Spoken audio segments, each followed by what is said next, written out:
is Dylan Kent, and the protein that I was given was ferredoxin NADP reductase.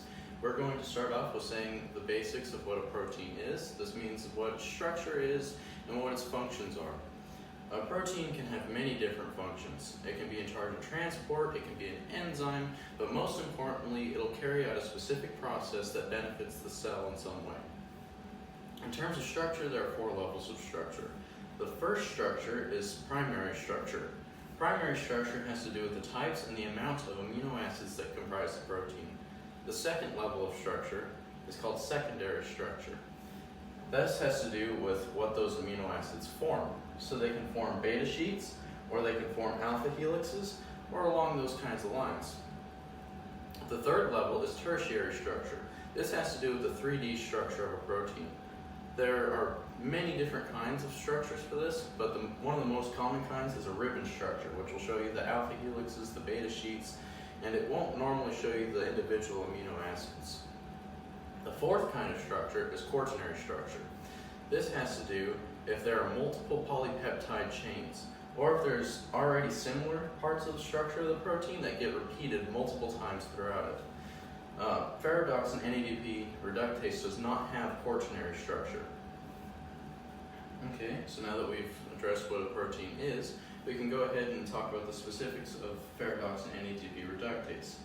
Ferredoxin NADP reductase, as seen here, is comprised of 6 alpha helixes and 13 beta sheets. It is also hydrophilic, which we'll talk about why that's important later, and it is responsible, well actually it's found in all photosynthetic cells. So now we'll look at its purpose. Ferredoxin NADP reductase is a form of enzyme. The reaction that it helps catalyze is the reaction from NADP plus hydrogen proton into NADPH. The reason that its location is important is because it's on the outside of the phospholipid bilayer towards the stroma.